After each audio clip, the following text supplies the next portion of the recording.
All right, guys. Welcome back to the channel here for another review of The Mayor of Kingstown. We're on episode 2 of season 4 entitled Promises to Keep. And if you're new to the channel, guys, my scoring system is 0 to 5, 0 being trash and 5 being a masterpiece. So before I give my review, I got to give you the score. And I gave this one a 4.5 out of 5. I thought this was a great episode. I think we're only 2 episodes in, but I have a feeling this is probably going to be the best season thus far. Hopefully we get, a season or 2 more, but this one so far, I know it's only 2 episodes, but I must say, it's pretty good. And the way this episode ends, let's just say the stakes, things are is ratcheting it up. Like it's definitely gonna keep turning up and turning up and turning up, and I'm here for it. So with my score out of the way, guys, I'm gonna give my thoughts slash review. I'm not gonna go over every little plot line or every story. I'm not gonna do a recap. I'm just gonna point out, what things in the episode that I felt were worth discussing and what they could lead to for later episodes in the season as a whole. So like I do with these, if there's anything I left out you want to discuss, get in the comments. Let me know. Let me know, and definitely love to discuss it there. So, with that being said, let's get into it. Let's talk about this episode. So, of course, this episode picks up. I want to say immediately after the events of the last episode, but we are with Mike, who, of course, the news of his brother catching a beat down, got hit with a lock and a sock. And so his whole concern, because that was his concern from the beginning when he talked to Warden Dobbs, was his brother's protection because his brother is not a criminal.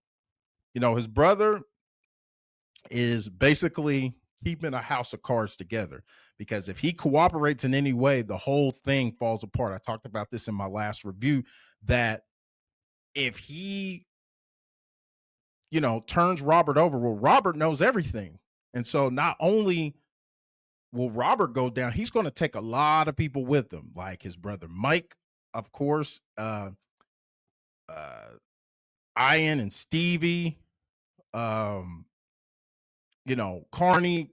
Well, we'll talk about Carney later, but there's a lot of people connected. Even his brother who passed away, his reputation from the grave. There's other people that will be affected. So he's taking them years to keep everybody else all right. And so, but Mike's thing is his brother ain't built like that. He ain't built for that to be able to do what he needs to do to get through that. And he's worried that, if his brother, when he goes in, that he will have to do things to survive. And he doesn't want that because, when you go to prison, you never come out the same. Nobody ever comes out the same. And so he's really worried about his brother, especially if his brother's surrounded by the wrong people. And as you can see, Callahan, who was an adversary from last season. Now, I must say, I'm assuming Callahan knows that Kyle, I mean, he has to know who Kyle's brother is. And so my whole thing is I'm trying to figure out what is Callahan's long game. Is he trying to do some where he corrupts Kyle and turns Kyle into, I don't know. I'm thinking of the movie Shot Caller, where he gets him to completely do a 180 and become this person that nobody recognizes and ends up doing some things behind bars and ends up becoming a lifer or he's having to stay the longer. I can see that angle happening. Maybe that's his long game, what he's trying to do here, but anyway, so like I said, that's Mike's concern. Mike's concern, like, his brother's safety. And so he has a mini confrontation with Dobbs again, basically. And he tells her, look, I, you know, you said my brother would be okay. And, Dobbs, and to keep it real, I mean, Dobbs told no lies, but it's like, hey, this is a prison. These kind of things happen, but we're all over. We're going to take care of it. And Mike, and I'm paraphrasing, but basically he let her know that, if something else happens to my brother, best believe I can get to you kind of thing. So, and then of course, when something like that happens on the inside, he's got to go to Bunny. And so, but before he goes to Bunny gets contacted and he meets Franklin Moses from Detroit, old head from Detroit. We saw his work in the first episode with the Russians. And so him and Bunny, they're sitting down talking. And basically, Frank offers him a proposition. And of course, Bunny's kind of, I'm not sure about that, this or that and the other, but he opens up to the proposition, and part of the proposition is a sit down with Mike. So Frank wants to sit down and meet with Mike. So of course, Mike reaches out to Bunny about what happened to Kyle, which Bunny says, say less. And of course, Ralph and the guys, they take care of old boy. They knife his ass up. He's no more. But Bunny shares the proposal, that, hey, Frank from Detroit wants to meet with you. Of course, Mike's telling him, hey, man, that kind of meeting, it ain't without an angle. Like he's working for something. And Bunny's like, yeah, I understand, this or that and the other. But Bunny is, he wants to take over. So it seems like there's plans within plans going on. Now, we don't know what Frank's plans are, but if you're an OG in this game, he knows a thing or two, but Bunny may be looking, like I said, Bunny, at the end of the day, he's looking to take over. He's looking to take over.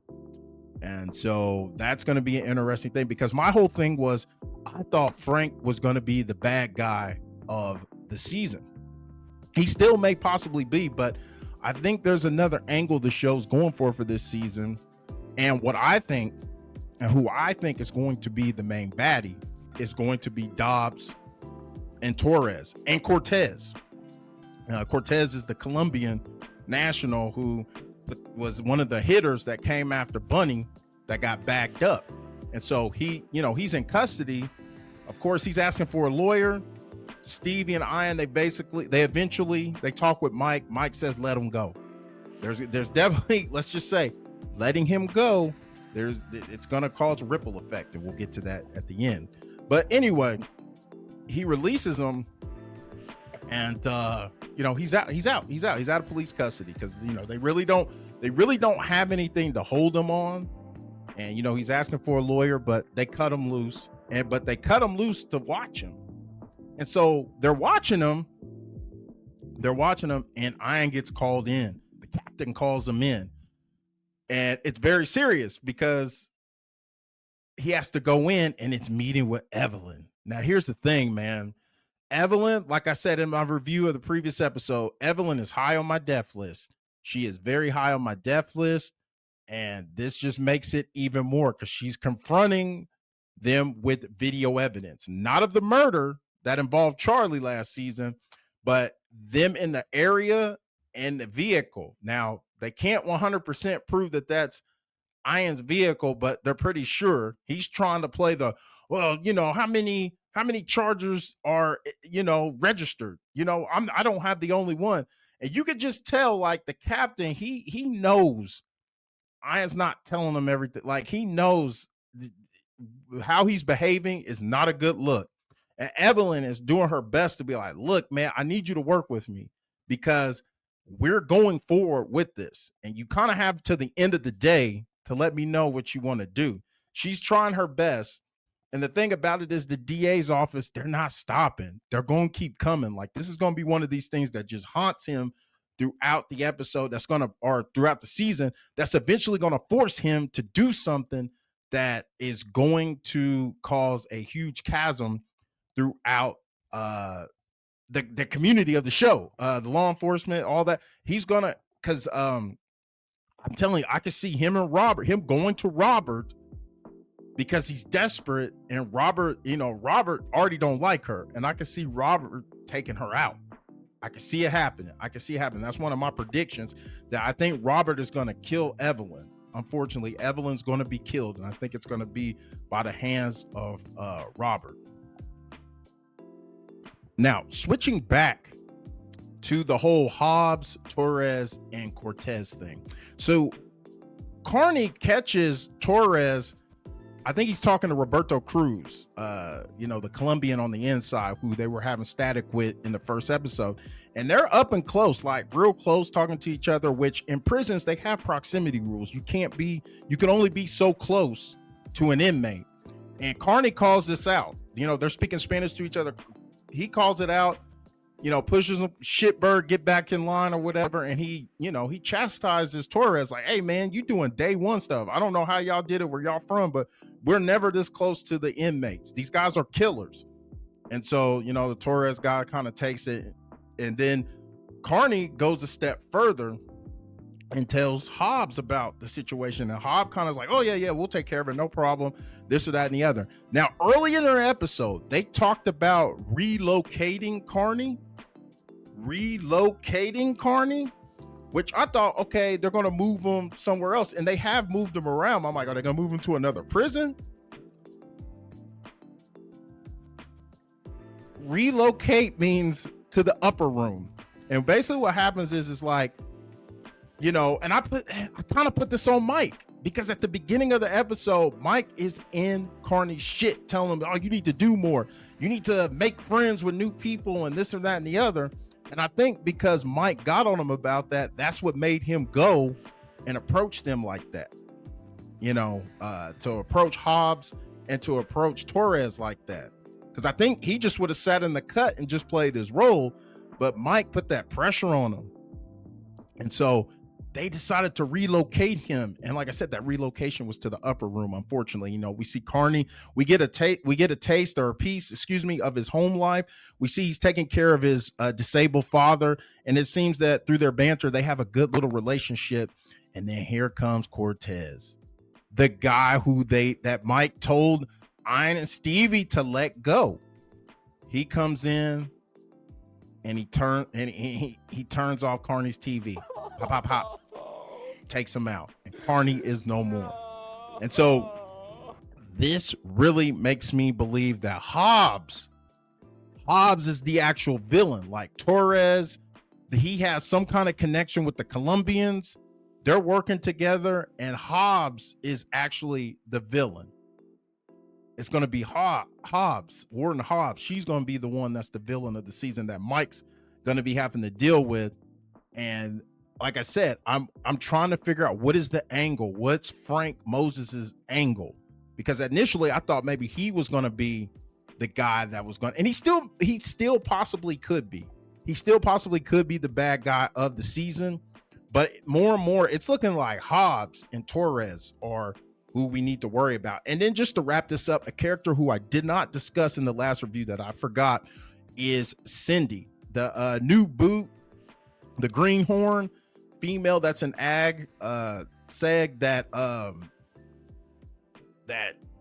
Mike he sat down and met with her, and we saw her deal with her first incident, and she froze up, which I mean you could maybe understand, but a lot of people in the ag said those guys are, some of them are not there mentally, and there was an inmate in there banging his face, banging his face against the metal doors, busting himself open, and then pulled out a shiv and just stabbed himself in the neck. She froze up, and Kyle was able to help her, told her, hey, call for backup, because she froze up. She didn't know what to do, because you can go through all that training, but when the shit gets real, the best of us can freeze up. And so Kyle was able to help her out, get her through that. And so she ends up later meeting up with Mike, and basically Mike's like, hey, my brother needs a friend, because Carney, obviously can't be counted on, which, once again, it's not Carney's fault. It's the admin. They knew he was part of the old regime. So of course he doesn't have any control of that. But like I said, he was relocated this episode to the upper room. But her and Mike, they get an understanding or whatever what to do. So it'll be interesting to see, where does this all lead? Like, what will her part be in not just only looking out for Kyle? I believe she has a larger role, and it'll be very interesting to see what that is. But, some other things too, we got to see Bunny's family. His sister was celebrating her 40th birthday, and I can't think of his name, but the guard from last season that signaled when the attack went off, he showed up. And I believe he's Bunny's cousin. He's a relative, and Bunny was not too thrilled. And, he's thinking, hey, man, is there any way I can come out and help you in another way? Which I don't know, man. Could he possibly have turned and maybe Hobbs got to him and he's working for her? Like he's a double agent? Or am I reaching? But I think he may possibly be a double agent because he's like talking about, I want to, but Bunny tells him, no, I do the thinking, not you. Get back to where, get the fuck out of here and get back to the prison or whatever. And so, but it'll be very interesting to keep up with him because I think he's the type to where he's probably doing, he's there. Hobbs is getting him to be a double agent. So yeah, guys, that's my thoughts of the episode. RIP to Carney, a loyal soldier to the end. I feel Mike got that man killed. It is what it is, but man, I hate to see him go. He's a loyal soldier to the end. Shout outs to him, shout outs to the actor. But guys, like I always say, if it's for 1 minute, 5 minutes of the whole damn video, I appreciate you guys taking time out of your day to view my content. If you haven't already, hit that subscribe, smash the like. Get in the comments. Tell me what you thought of this episode. And with that being said, everybody, it's your boy P signing off. And guys, I'll see you in the next one. Take it easy.